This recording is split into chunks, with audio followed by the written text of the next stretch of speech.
बहू की चतुराई। बीडरबाई। मालवा गुजरात की लोक कथा। एक गांव में 7 भाई बहन रहते थे। 6 तो भाई और 7वीं बहन। उसका नाम बीडरबाई था। अब उसके माँ बाप तीर्थ जाने लगे तो माँ ने भौजाइयों को बुलाकर कहा, तुम मेरी लाडली बीडरबाई को सुख से रखना और कोई भी काम इससे मत कराना। भौजाइयाँ कहने लगी, सासू जी, हम तो आपके सामने जो कुछ कहना हो कह देती हैं, पर आपके जाने के बाद हम कुछ भी नहीं कहती। धन घड़ी धन भाग हमारे तो केवल एक ननद बाई है, 10-5 तो है नहीं, और फिर वह तो अपने भाइयों से भी अधिक लाड़ से रही है। माँ बाप तीर्थ चले गए। इधर सब भाई अपने अपने काम से बाहर जाते।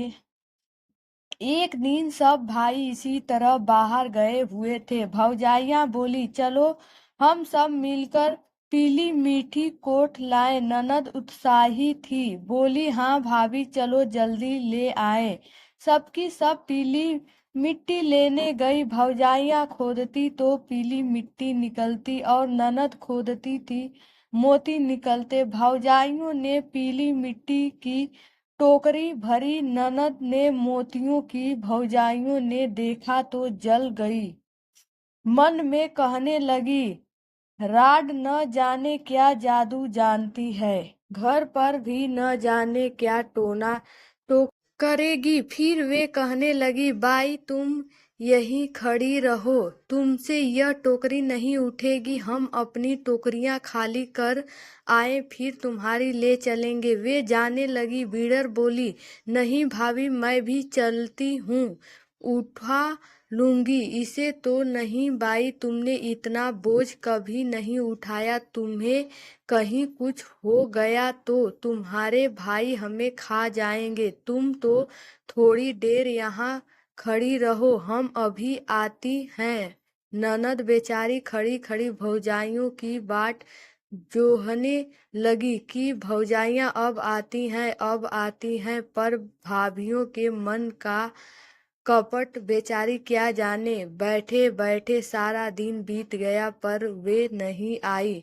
साँझ हो गई। उसी समय वहां से साधुओं की एक टोली निकली।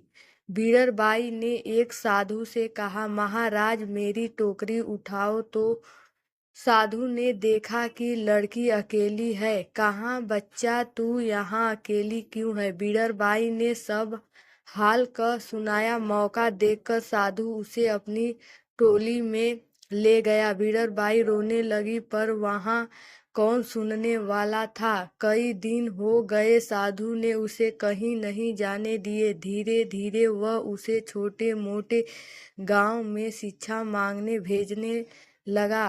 अब वह सब घर बार कल गई। साधु ने उसे उस गांव में जाने से मना कर दिया था जहाँ की वह रहने वाली थी। उसने कहा, इधर उधर तुझे कोई पकड़ लेगा, वहाँ भीख नहीं मिलेगी। डर के मारे वह बेचारी उधर नहीं जाती थी। एक दिन साधु बीमार था। बीडरबाई को कुछ याद नहीं रहा और भूल से वह उसी गांव की गली में चली गई जहाँ की वह रहने वाली थी। उसकी एक भौजाई द्वार पर खड़ी थी। बीडरबाई जाकर गाने लगी, 7 भाई की एक बीडरबाई, मोतीरा हो खोदते जोगीते पकड़ी, माई माई भिखिया दे। 7 भाइयों की एक बीडरबाई थी, उसे मिट्टी खोदते हुए जोगी ने पकड़ लिया। हे माई शिक्षा दे।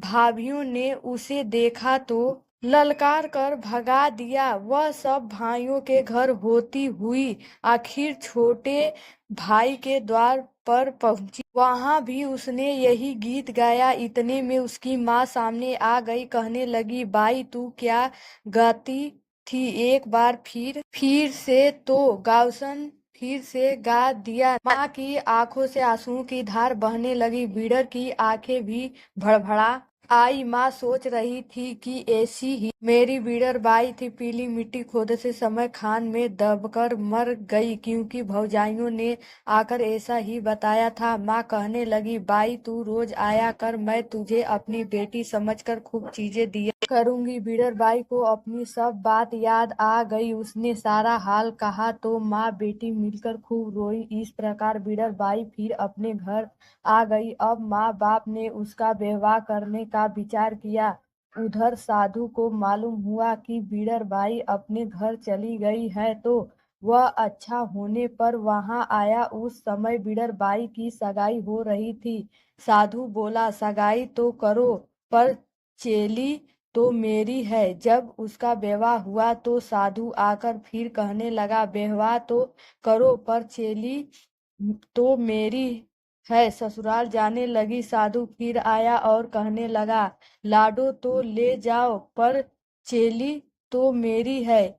इस तरह साधु बीडरबाई के पीछे पड़ गया। बारात घर पहुंची तो वहां भी साधु आकर कहने लगा, बारात तो आई, पर चेली मेरी है। जब इस प्रकार साधु बीडरबाई को जगह जगह छेड़ने लगा तो बीडरबाई घबराई। उसने कहा, ओ हुआ बीडरबाई, जागी। उसने कहा, पहला ताला टूटा, सास जी जागो। दूसरा ताला टूटा तो सासू जी जागो। तीसरा ताला टूटा, जेठानी जी जागो। चौथा ताला टूटा, जेठानी जी जागो। पांचवा ताला टूटा, देवर जी जागो। प्रियतम, ओ सास जी, मुझे 7 ताले में बंद करो, नहीं तो यह साधु मुझे पकड़ ले जाएगा। बीडरबाई को ससुराल वालों ने 7 तालों में बंद करके सुलाया।